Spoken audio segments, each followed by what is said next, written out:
This week on the Faculty Factory podcast. The other thing I like that you have that awareness and bringing that idea of incorporating men. And I think the other lesson there for me was when you were talking about interviewing them is that so often we have these themes or these concepts that we think are important only to women. And it's because due in part to the fact that we only talk to women about them. So that ends up being the misconception, this notion that, well, this is a woman's topic because we're just usually talking to them. And because most of us are women, it's women talking to women. And so there's this idea that, well, men don't care about that. But you're exactly right. Especially our young faculty, a generational thing. They want to be dads. They want to be involved in the lives of their kids. It's just as important to them, and we don't know it until we talk to them. So I love that you brought them in and heard their voices. If a man were to say, I can't stay for this meeting, I'm going to go pick my kid up at soccer, the judgment there would be, he's not really serious about his career. And so he would take a hit for doing what, even if he felt strongly that was important, he would take a hit professionally. And in terms of his seriousness about his career, and I hope that the needle has moved on that.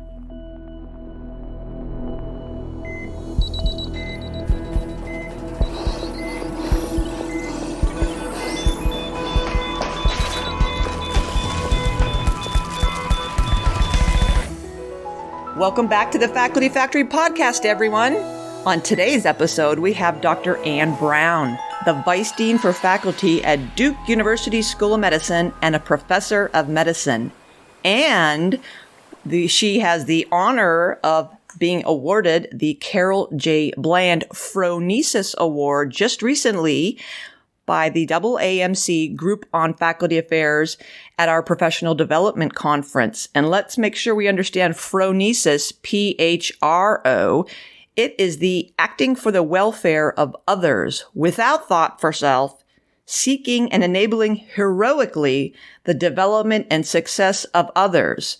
Well, welcome, Dr. Brown, and thank you for being a hero and stepping up for our faculty. And what a great honor to have that award. Well, thank you, Kim. I'm just delighted to be here. I'm really honored to be asked to talk to you and to be part of this really great new idea, Faculty Factory. Thank you. Yeah, well, thanks. We just love hearing each other's stories. And I thought after years and years of going to our professional development conference, we just never have time to talk with each other. And we're running into each other in restrooms and in hallways and changing workshops and running around. And it seems like there's never time to get to know people.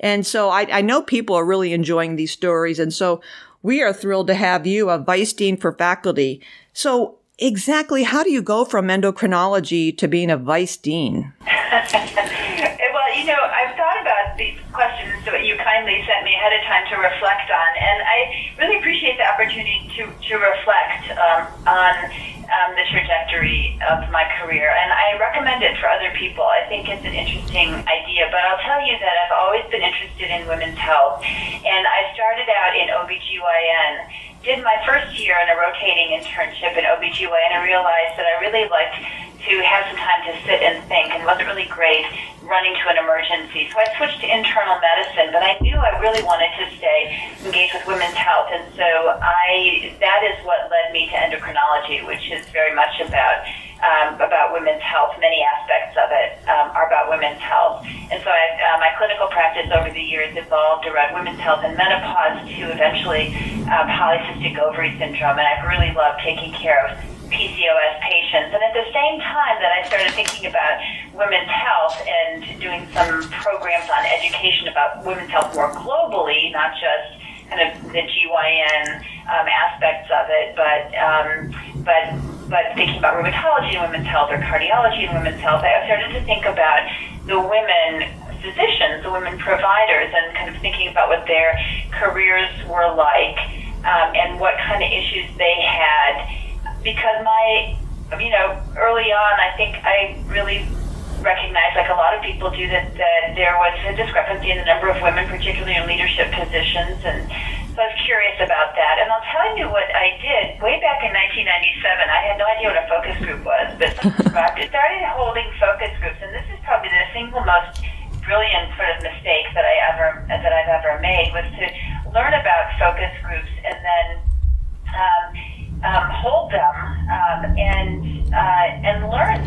faculty about what they needed. And those initial ones were focus groups with women at different stages of their career. And it turns out that what I was hearing was a lot of, I don't really understand the promotion process. I'm not really sure even kind of what track I'm on. And so it seemed like there was an opportunity to provide some kind of institutional mentorship around this. And that's really how it started, was then building programs to support women to kind of understand the career trajectory, how to build a career in academic medicine. And, I can tell you how it went from there, but that is essentially the start of it, my interest in women's health and women's careers. So this is great, and I love how you phrased that brilliant mistake. And that kind of made me laugh when you said that, because most of us, when we think of mistakes, we think, certainly nothing brilliant about it, mostly boneheaded, especially when I do make them all the time. But can you help us understand, how did you, when you started to learn about focus groups, under what leadership role or title, or where were you in your position that gave you or the authority or to say, I'm going to start holding focus groups? What were you at that time that people would answer your emails or invitations to participate in a focus group? So how did that happen? What I love about academic medicine, and maybe my institution in particular, is that there's room for innovation. You can, and my experience was, if I had a good idea, I could pursue it, and no one was really saying no. I could go ahead and try to just, piece it together however best I could, and that's what I mean by mistake. And what I mean by mistake is, not terribly planned out, but kind of blundering ahead until you come up with something. And so I was an assistant professor. You're kidding.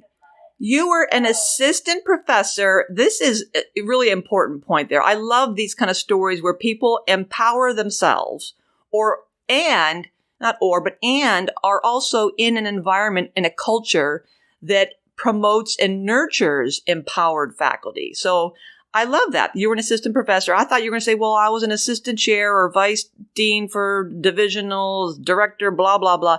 You were an assistant professor, and you were in a culture that supported and endorsed innovation and just decided to do something on your own. Well, I guess they just didn't say no. That's what I would say. And what I love is that about academic medicine is that you can have an idea, and your ideas are important, and doing what's important to you has a place at work. And so that's always been a really positive thing for me. And I just loved the discovery of that. And I think I've always been kind of interested in the local environment. And I'll tell you, I didn't always feel like that this was going to be a career trajectory that worked, because typically, you need to develop a scholarly portfolio of work, and you need to have publications, peer-reviewed publications. You need to have a national reputation. There's this particular pathway forward was not at that time in 1997, which was my third year on the faculty, I think.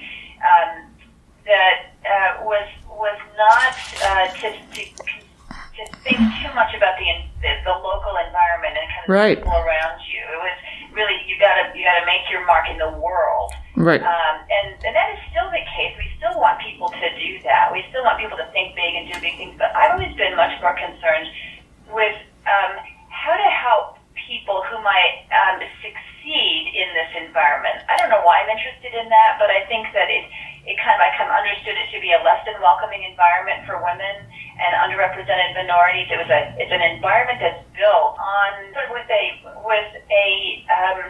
kind of a social model in mind, where there's one person who can have unlimited availability to work, and then a household engineer at home doing all of the household labor and the emotional load, being part of a community and remembering birthdays, and then the garbage needs to go out. But that academics has always required this sort of unlimited, I'm always available to work kind of mindset. And that has worked for men the way our society has been set up. And, you could just see that it wasn't going to, that people who had other responsibilities and desires and wishes and interests and priorities were disadvantaged in this environment. And I think I have always been interested in that. I wanted to work on helping people who were, less traditionally welcomed into this environment to do better, to succeed, to understand it, and to be the best that they could be, and to bring themselves to work to contribute to this place. And I always felt like I was a little bit of an outlier, but that was just what was important to me. Well, and that's exactly why our community gave you the Phronesis Award. You just defined what that's about, acting for the welfare of others. So I love that. I just still want to take a step back. I'm still curious about this focus group. So here is an assistant professor, 3 years at the institution, takes it upon herself to learn about focus groups and convene young women, learn their stories, see opportunity and need. And then what do you do with these data? Where did you go with them?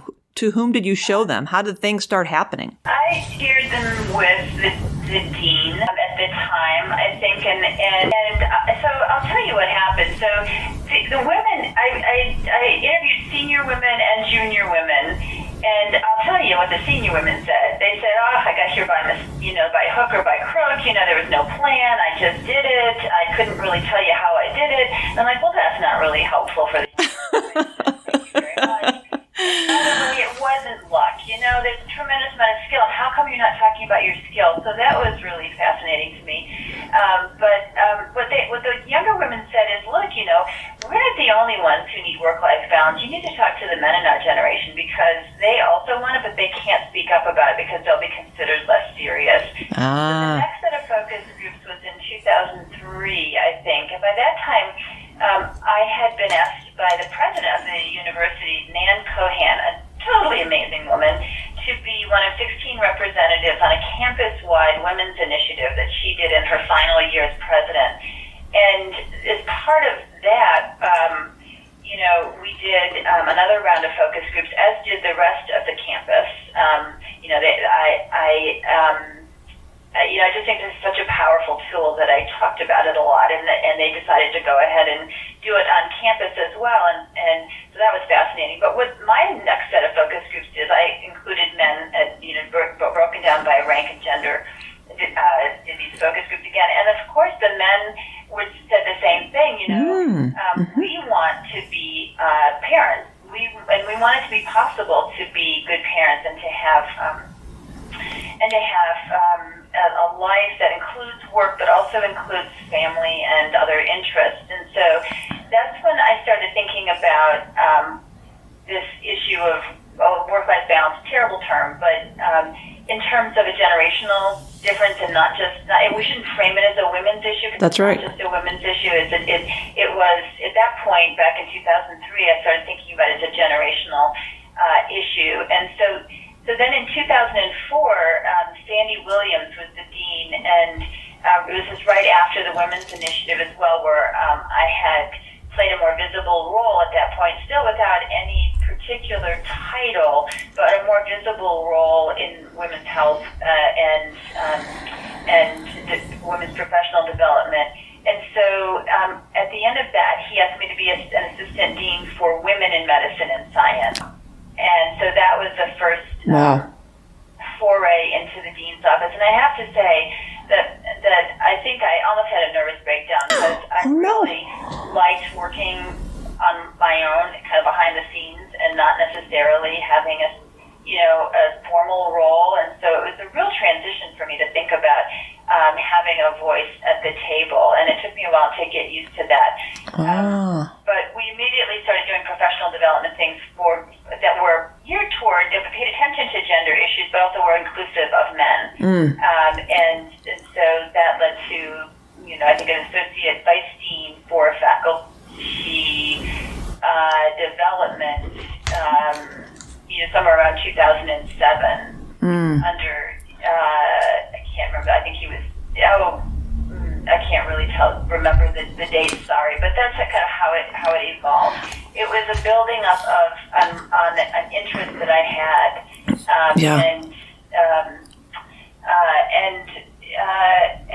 and communicating about it over time in various forums. Well, I just want to amplify what you said, because the lesson there, again, is identifying your passion and feeling empowered and providing a culture or embedding people in cultures or creating a culture that allows our faculty to have the freedom to explore things. So you've described to me, again, something that we can, or hopefully are creating for our own faculty is, I just picture you as an assistant professor taking this on and then skipping tra-la-la down and giving the information to the dean. And then you're talking about hobnobbing with presidents. And it, to me, is just, that is the beauty, as you said, about academic medicine, that there's so much, we have such a long leash. We can do whatever we want.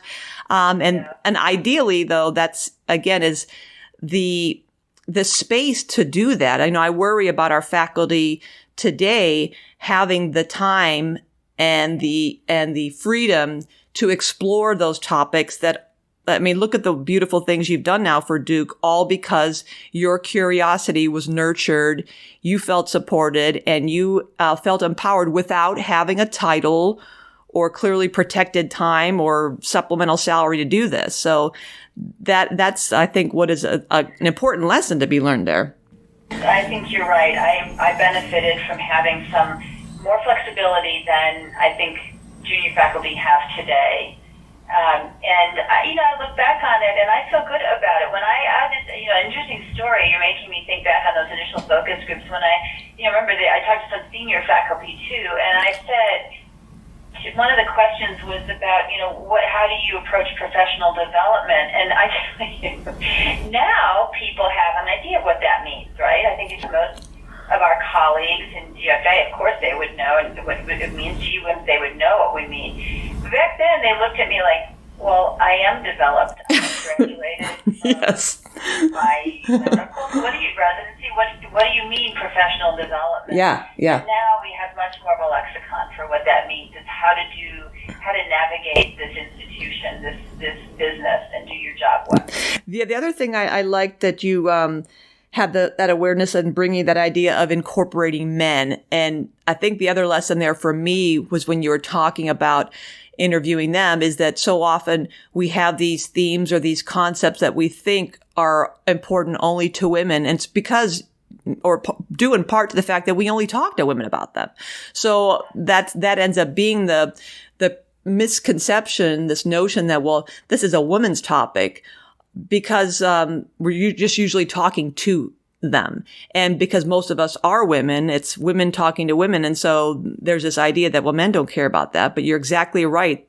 Especially our young faculty, a generational thing. They want to be dads. They want to be involved in the lives of their kids. It's just as important to them, and we don't know it until we talk to them. So I love that you brought them in and heard their voices. Yeah, it taught me something too, because I didn't quite understand the dynamics for men in medicine, particularly early on. But, particularly at that time, if a man were to say, I can't stay for this meeting, I'm going to go pick my kid up at soccer, the judgment there would be, he's not really serious about his career. And so he would take a hit for doing even if he felt strongly that was important, he would take a hit professionally, or would feel like he might take a hit professionally. And in terms of his seriousness about his career, and I hope that the needle has moved on that, at least in many arenas within our schools and health systems. Yeah. I remember talking at my former job, on one of our, I can't remember what group it was, but it was a bunch of older men, and I'm older too now, but it was about 15 years ago, and they were probably in their late 50s, late 60s, and we were talking about developing junior faculty, and their conversation was around just what you said. I got here when I was younger at 6 a.m, and I would go to my mentor's office and we worked, and I'd stay late at night, and I was in the lab late, and we just worked, and that's how you have to get things done. You're here. And they were sharing similar stories to that. And I was, I applauded their perseverance and their hard work. And I said, I can't believe that you guys did all that and raised these great kids of yours and did the grocery shopping and the cooking and the cleaning and the homework and the house repairs. And I just went on and on and on with this list, being obnoxious. And then said, oh, well, we didn't do that. And I said, well, that's the point. I said, of course you didn't do that. Somebody else did that. But we have faculty now who, they don't have somebody else to do that. We have young women and young men, and there's no third party there. There's the young women need wives too. So you're describing situations where you had partners at home who were taking care of that other stuff, or especially for the young women they're both husband and wife many times. They're both in academic medicine. And so there is no one home to do that other stuff. That's right. And so the flip side of that too is that, sorry to interrupt, but you're inspiring me here. The flip side of that is that women who do have those other obligations, if their partner, if their male partner in this conversation is not willing or able or feels too at risk to actually take on household responsibilities, then those women cannot take advantage of the face time. That's right. Those people, that those older faculty were talking about, right, as benefiting them. That is, you can't. It became clear to me early on that if that was the model for success, to be able to hang out in the hallways and run until you bumped into, a senior faculty member who would impart some wisdom to you, if that was the model that was required for faculty and for advancement, it would disadvantage people who could not do that. You're exactly right. You're exactly right. Also physicians. I was meeting, I can't remember if I already shared this story with our family and friends listening, our GFA family listening, but I had a junior faculty member 3 weeks ago who was in my office, and she and her husband are both physicians at Hopkins, and their 6-year-old little girl was walking around the house rubbing her head, and I'm saying her or him for anonymity, not that I'm going to mention any names, but the little child was rubbing her head, and mom was like, oh, geez, do your eyes hurt, sweetie? No. Does your head hurt, honey? No. Is something wrong with your ear? No. Well, what is it, baby? And she said, I'm stressed. And she said, Kim, when I looked at my little daughter and I said, oh my gosh, my husband and I are both forever. We're up till 3 a.m. and we do this. And I saw in her that, why is our 6-year-old child stressed? What does she have to be stressed about? And it's because she's looking at mom and dad who are constantly doing that. And it just breaks your heart to think, you're exactly right. To be successful, what do you have to do? And then what are you sacrificing? We need to think creatively about different models. Yeah. Of success.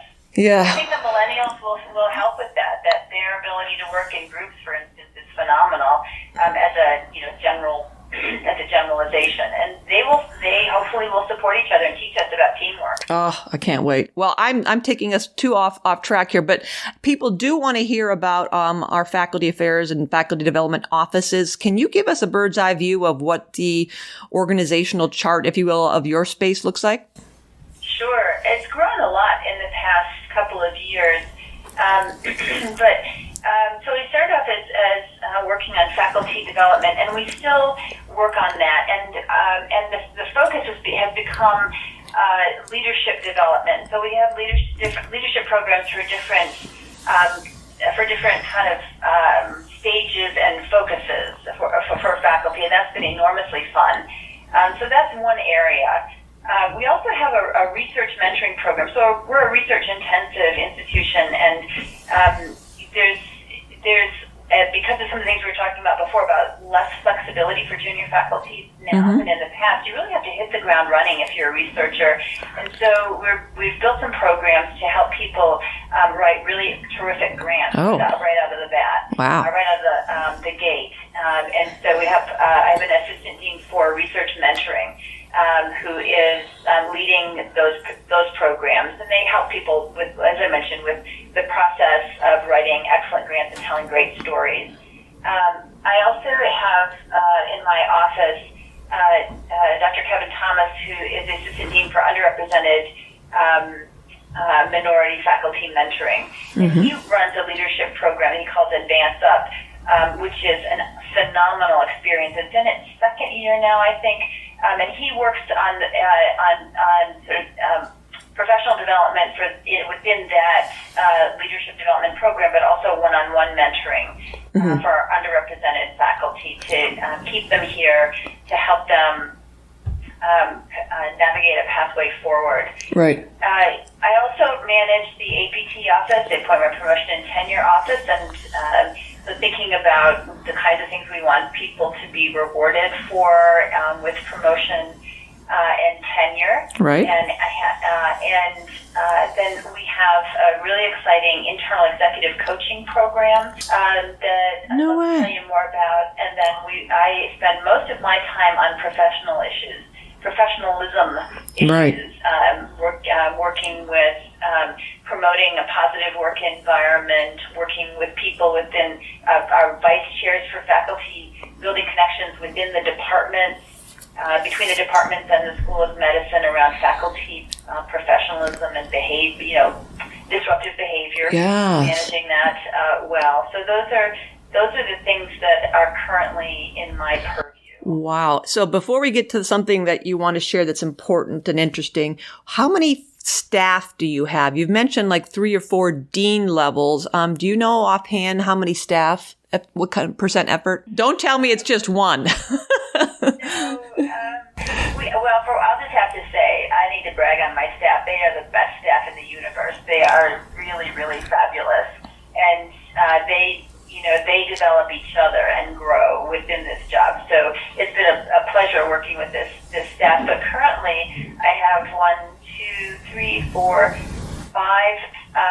staff members in my office that support these various programs. So I will say that there's a separate ABT office that is composed of 4 individuals. Sure. And that's 4 additional individuals who keep the trains running with respect to promotion and tenure.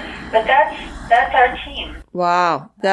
Duke has clearly embraced this work, and it's evident by putting their money where the mouth is.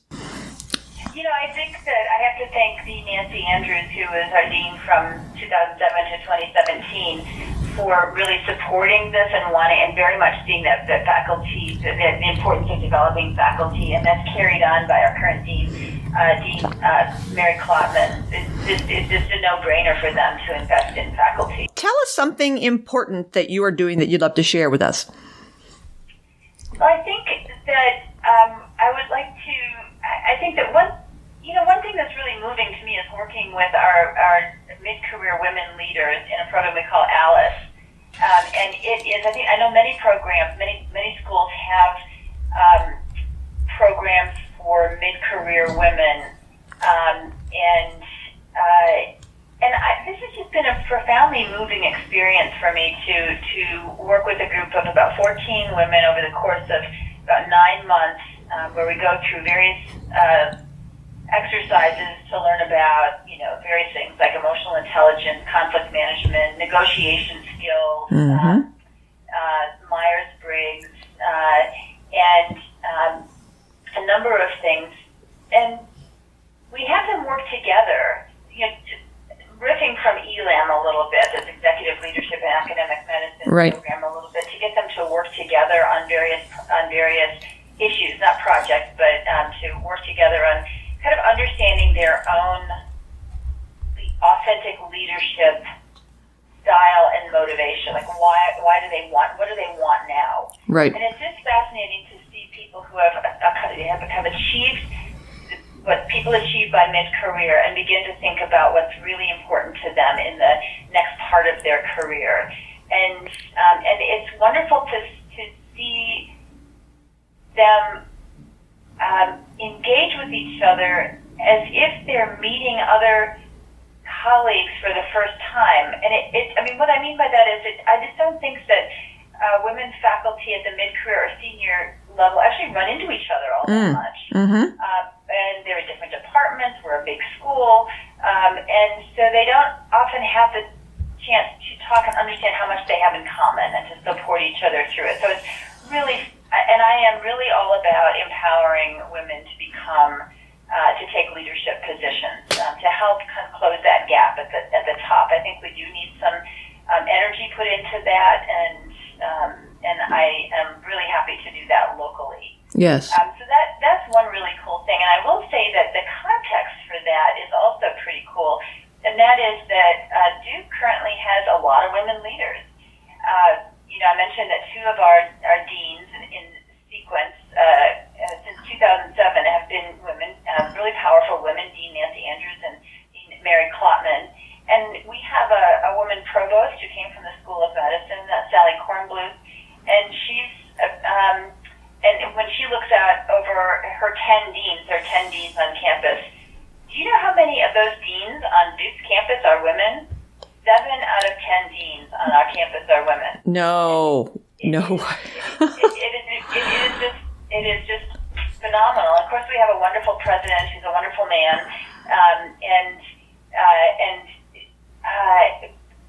so this is not anything against men at all, but it's just cool to see our chief legal officer for the university is a woman. Our chief IT officer is a woman. So Was that on purpose? No, I think if you talk to people who are in charge of choosing these people, they will say, I just went for The best person. the person who's most qualified. Wow. And so so having the ALICE program in the context of so many women in leadership positions is a real moment in time on campus. And one of the fun things that I do too, I'll just say, is my office gets women leaders together periodically, a couple times a year, and we just get together and I'll usually do a celebrity interview with one of the leaders. Oh, I love it. They can get to know each other. And I have to thank Liz Travis for that idea. She does that down at Anderson. Right. And learn from her. Wow. Well, I'm just amazed by this. I wonder if in all of our medical schools, how Duke ranks, because that's the first I've heard of. When you said we have a lot of women leadership, and I thought, does everybody hear what she just said? That's never said by any of us. So I'm curious if you, does Duke hold the title for being the most female friendly for leaders institution, medical schools? I wonder. That would be a big leap, I think. I think there needs to be some, I think that I'm not sure what it means, but I think it's an interesting observation. And I don't think that means we've solved the problem, because while we have many women at the top, we still have the layers beneath that are not always as diverse. But I feel I guess it's just what's interesting to me is just to see how important that role modeling is. Exactly. Yeah. Hear about the importance of role modeling, but now I can look and I can see 7 women who are in the hot seat, and they're all very different. Some get their nails done every week. Some people wear Birkenstocks. Yeah. And I can see that they're successful in a variety of different ways, and I just think that's a powerful message for for the women coming up. Exactly. Nice to see that there's not just one style, one kind of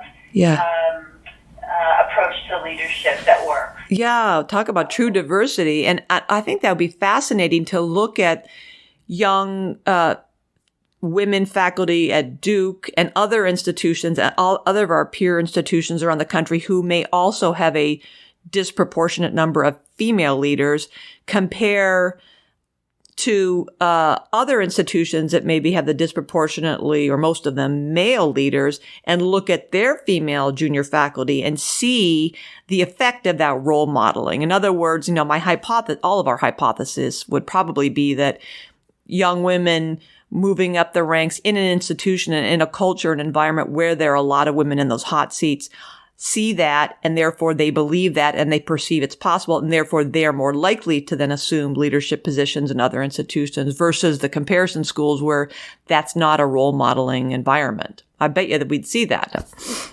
Yeah, you're speaking like a researcher, Kim. Yeah. Sorry.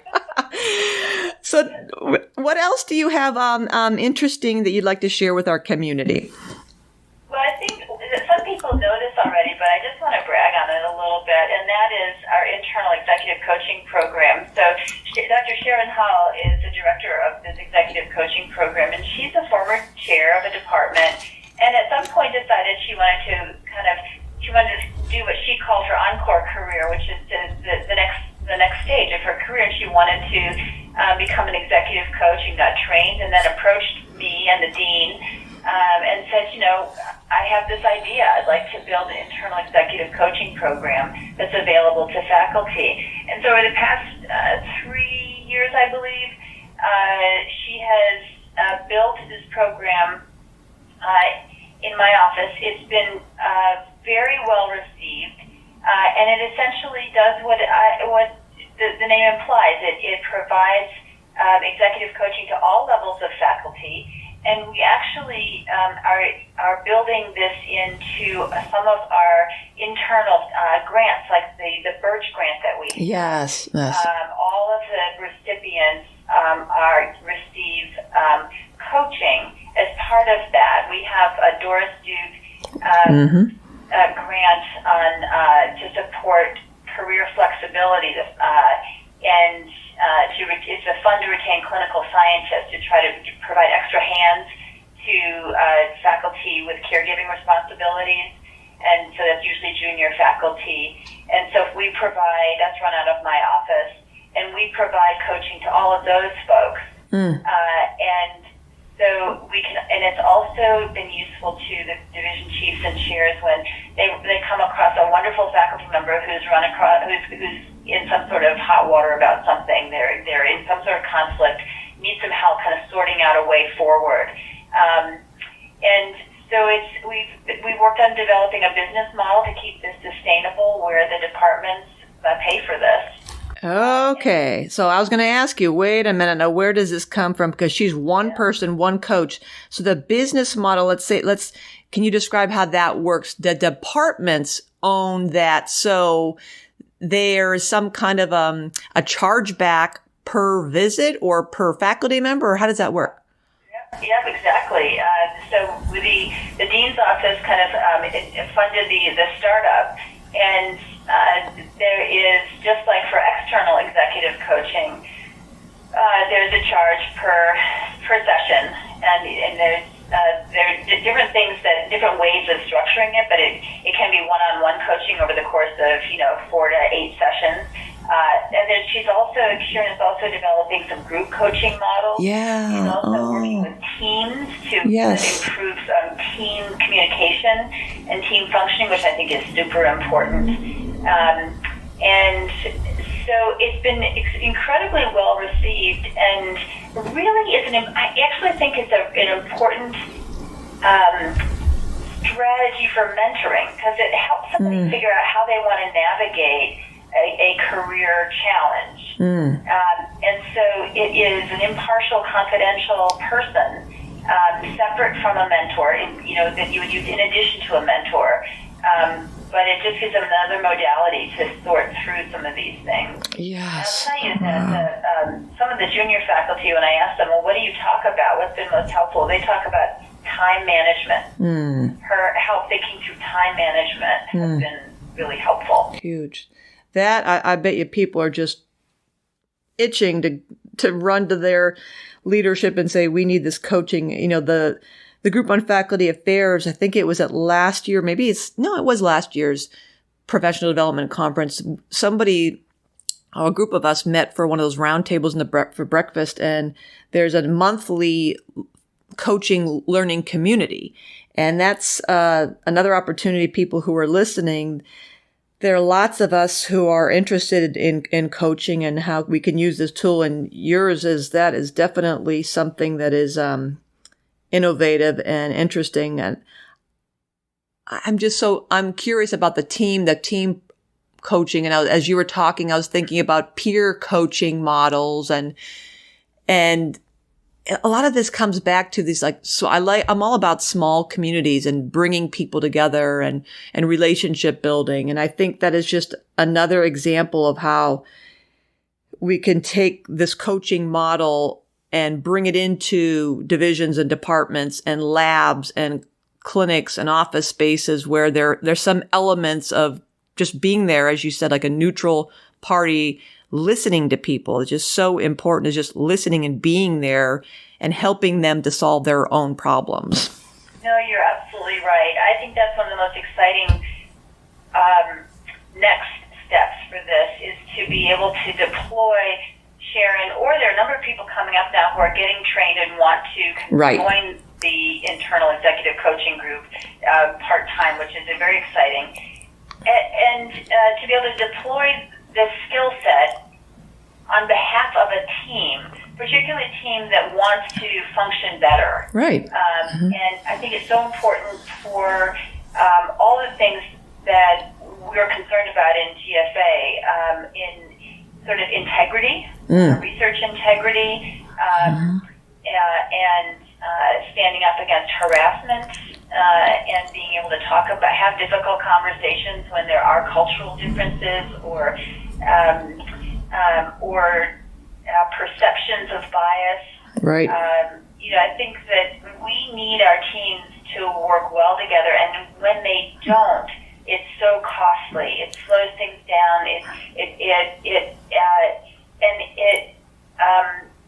We spend a lot of time trying to fix something. Right. Right. And so I'm pretty excited about the ability to have an internal resource to support the team. Yeah. And this is just another example of the gift we have, the blessing of being in academic medicine, where here's another example where you had a faculty member who was transitioning out of her leadership role and said, my encore career, I want to do this. Again, self-directed, identifying a passion and being in an institution where that curiosity was nurtured and she was empowered to build something that was valuable. So clearly, something's happening at Duke where these kinds of ideas are allowed to germinate and are fertilized and result in this wonderful programming. Because why the heck should executive coaching be reserved for the elite? I remember when I first heard about coaching at a former job, and I thought, oh my gosh, I mean, I would like a coach. How come they get coaches? And my colleague was like, well, that's just so that's for the fancy people. It's for the people who get drivers who drive them to work. But I love bringing this down to, geez, why we all need coaching, and how can we take some of these elements and then, and clearly what you just said is exactly what we all aspire to, is that you build something and then people catch fire on it. They love it and then they want to do it. And what a greater endorsement or validation of your work, such that you can say, okay, I've built this, now here you go, take it over. And people, it just spreads and goes viral, if you will. And then it has a life of its own because people get it. And it's sometimes a lot of our ideas just need someone to start it and get it going. Mm-hmm. Yeah. Mm-hmm. I think you're right. And I give our deans a lot of credit over the course of my career. My deans have been open to that, and I'm grateful to Sandy Williams and Nancy Andrews and Dean and Mary Klopman. Wow. For their willingness to think outside the box. That's great. So is there anything else you wanted to share with us? Something innovative or interesting, or something you're proud of that's happening at Duke?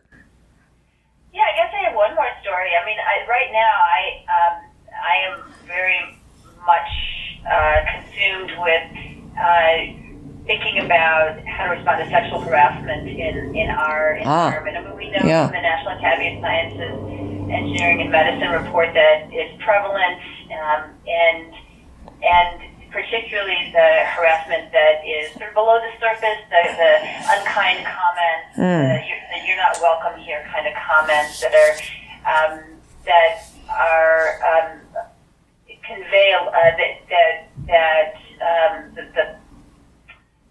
that you don't belong. Yeah. So of course that is sort of what my whole career has been thinking about, and so one of the things that, so in this case, this did come from the top down. The president of the university asked myself and one other person, my colleague, the vice provost on campus, to address the sexual harassment in some way. Mm-hmm. And so, I really thought hard about how to do this, and so I decided to start with leadership.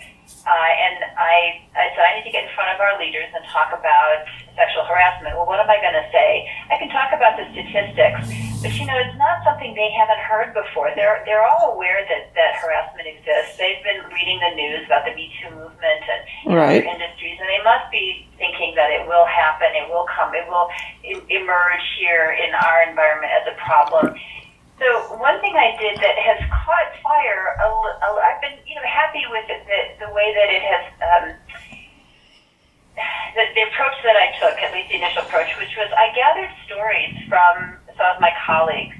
It was like the night before I was going to talk to the chairs, and I thought, I do not want to give a presentation with numbers. Right. I want people to really understand this issue and how awful it can feel to be on the receiving end of a demeaning comment. About gender or race. And so I just called up a couple of my friends who had shared some stories with me. And I said, would you be willing to share a story that I could relate, I could talk to the chairs about? And they both sent me 2 stories. And I had a story from the focus group, and I had my own story to share. So I went to an essay with 6 stories. Oh, my gosh. And I put them all on a separate piece of paper and handed them out. And I asked each of the chairs to read the story aloud. Oh, brilliant. Love it. And and they were really appropriately uncomfortable with what they were reading had happened to one of their colleagues. And I think that they had one really wonderful man said to me, he's somebody who sends me articles all the time about what's going on in the world around the Me Too movement, and he's deeply concerned about this, married to a wonderful feminist physician. And what he said to me afterwards is, I just didn't really think it happened here. Yeah. Wow. So here's somebody who's woke, who said, this is just really disturbing to me because I could always think of it happening elsewhere, but not here. So the stories, I think, personalized it. Yeah. People. And since then, people have asked to have the same presentation given at lots and lots of different departmental and divisional meetings. And I'm doing another one today, as a matter of fact. So the stories really resonate with people. Yes. Maybe because we're physicians and we listen to stories all day and are moved by them.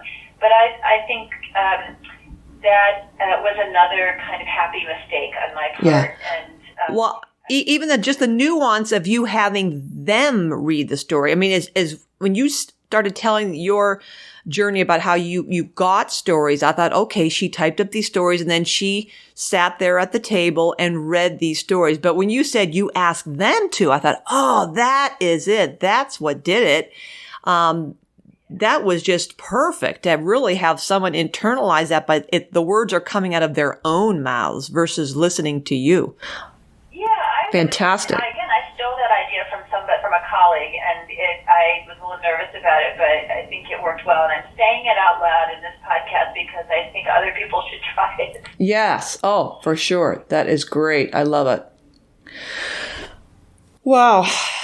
Well, is there any parting words? This has been so much, and just like so many interviews, you've hit on so many things, and I think we could probably do a whole hour. I'd love to hear more about your executive coaching and your Alice, but it's just been so wonderful.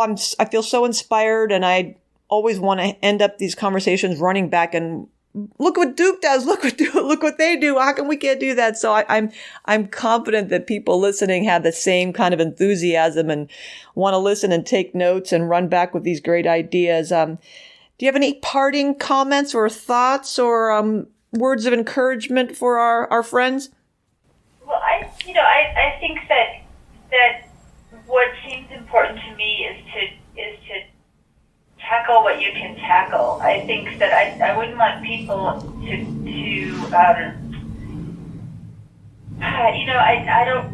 get overwhelmed thinking about all of these things which developed over 30 years. Yeah. So I wouldn't want my story to feel overwhelming to people. I think that all any of us can do is take one thing at a time. Right. And own it and honor it and take it seriously. And I think so I, and I encourage people to stand up for the culture in their school, in their environment, and to honor that and to make that a priority, because it's really powerful what happens when we care for each other. And I want to just thank the GWIM and the GFA, two organizations within AAMC that I've been involved with since I started on the faculty, for introducing me to colleagues like you, Kim, and to some of the other people that you've spoken with, and to my GFA colleagues. And I'm very, very grateful to be part of this community. Exactly. It is the best. It's just we all have this same heart for service and wanting to help each other. And I'm just so grateful as well that we're all kind of walking each other on this journey. I just wanted to also share a little story before we end here, that our program coordinator yesterday, Miss Sydney Vargas, we were talking about culture. We were doing a session on emotionally intelligent leadership, and we're talking about the importance of culture. And this is so important in everything you've talked about today, Anne, and how Duke is such a great example of leadership that endorses and empowers.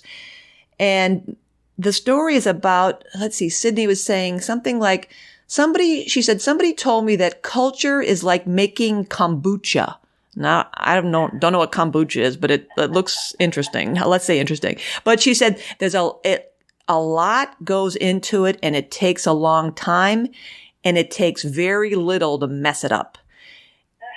And the idea was that, because we were talking about that, you can work so hard and build a great culture, and then you make like the wrong hire, or you're not thoughtful in bringing a new leader into the culture, or even hiring anyone into the culture. But that one like bad egg, that one rotten egg can really ruin a culture. And it goes to your professionalism and your sexual harassment. So it's making me think of that idea that building a culture does take a long time, and you want to be careful and thoughtful and purposeful in how you bring new people into that culture to make sure that kombucha stays good and doesn't get ruined.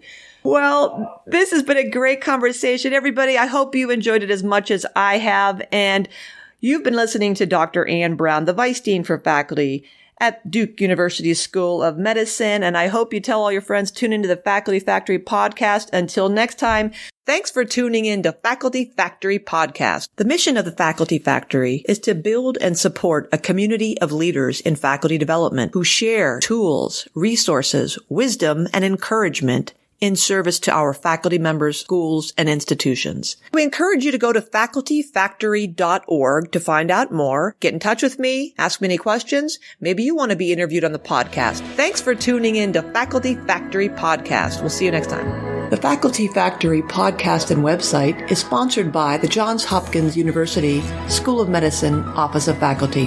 For more information, visit facultyfactory.org.